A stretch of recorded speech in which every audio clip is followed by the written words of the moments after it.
Welcome back, ladies and gentlemen, to Crypto Evolution. What's Bitcoin? I'm going to explain today as quickly as I can, so I'm not boring you with a long video, what Bitcoin is. Do me a favor though, hit that like button. It only takes a second. All right, see that subscribe button? Tick that as well. Give the little bell a tick for notifications. I'll let you know when I drop a new video. So without further ado, what's Bitcoin?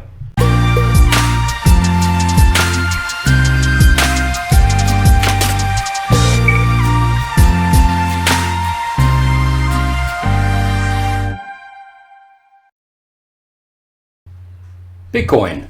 Bitcoin is a digital currency which is used and distributed electronically. Bitcoin is a decentralized peer-to-peer network. No single institution or person controls it. Bitcoin can't be printed and there's a very limited supply. There's only 21 million Bitcoins can ever be created, the last of which will be 2140 will be the last Bitcoin minted. Now in 1983, the American cryptographer David Chum conceived an anonymous cryptographic electronic money called eCash. Later, in 1995, he implemented it through DigiCash. Now in 1998, WeDie published a description of B-Money, characterized as an anonymous, distributed electronic cash system. Next was Nick Szabo.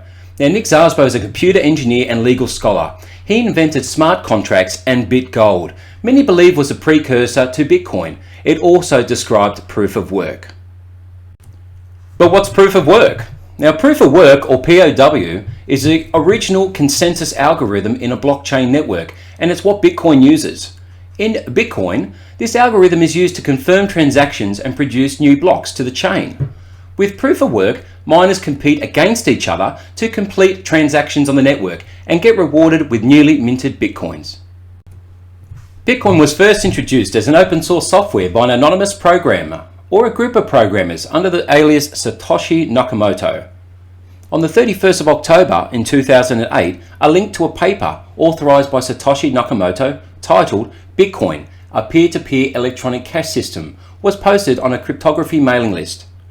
On the 3rd of January 2009, the Bitcoin network came into existence, with Satoshi Nakamoto mining the Genesis block for Bitcoin, or Block 0. The first open source Bitcoin client was released 6 days later, on the 9th of January 2009. On the 6th of August in 2010, a major vulnerability in the Bitcoin protocol was spotted. Transactions weren't properly verified before they were included in the transaction log or blockchain. Within hours, the transaction was spotted and erased from the transaction log after the bug was fixed and the network forked to an updated version of the Bitcoin protocol. This was the only major security flaw found and exploited in Bitcoin's history. Now, to a lot of people, the main advantage of Bitcoin is its independence from world governments, banks and corporations. Not one authority can interfere in Bitcoin transactions, impose transaction fees, or take people's money away. Moreover, the Bitcoin movement is extremely transparent. Every single transaction is being stored in a massive distributed public ledger called the blockchain. Some characteristics of Bitcoin. Decentralized. One of Satoshi Nakamoto's main objectives when creating Bitcoin was the network's independence from any governing authorities. No one controls it and it cannot be stopped. Anonymous. These days, banks know virtually everything about their clients: credit history, addresses, phone numbers, spending habits, and so on. It is all very different with Bitcoin, as the wallet doesn't have to be linked to any personally identifying information. Transparency. The anonymous use of Bitcoin is only relative, as every single Bitcoin transaction that has ever happened is stored in the blockchain. In theory, if your wallet address was publicly used, anyone can tell how much money is in it by carefully studying the blockchain ledger. However, tracing a particular Bitcoin address to a person is still nearly impossible. This is lost when you want to sell your Bitcoin and the money enters your bank due to regulation on KYC, or Know Your Customer, as part of anti-money laundering laws. It's fast. The Bitcoin network processes payment almost instantaneously. It normally takes just a few minutes for someone on the other side of the world to receive the money, while normal bank transfers can take several days. Bitcoin's non-reputable. Once you send your Bitcoins to someone, there's no way of getting them back unless the recipient would want to send them back to you, which I highly doubt.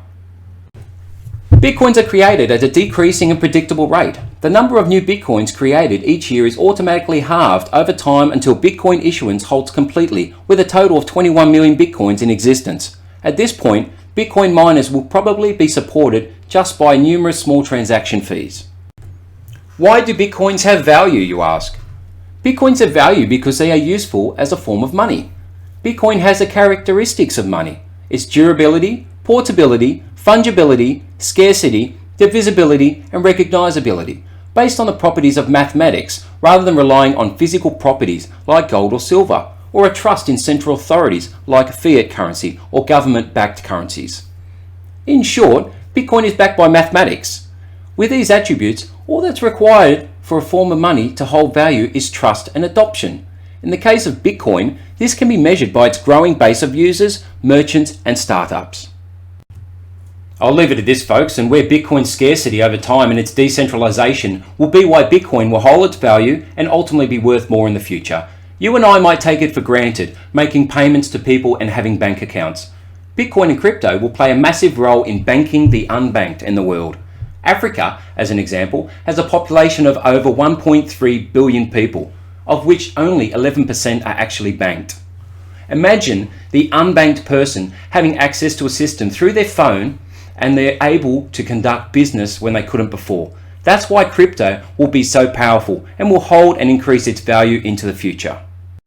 And that's it, folks. I hope you got something out of that. I tried to keep it as quick as I could. Okay, now remember to click the like. Okay, click the subscribe button. It does help the channel grow. It's much appreciated. Now that graph in the background, that's the Bitcoin halving events. The next one is May next year. Now those red lines is when the halving event happens. What happens after that? Okay, Bitcoin is hard coded to pump. All right. Now I'm expecting a decent bull run in the next 2 to 3 years after next May. So I hope I'm right.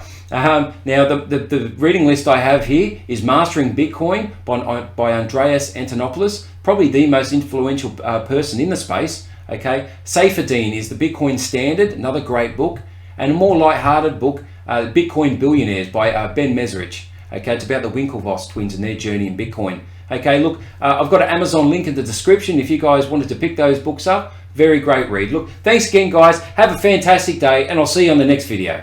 Bye.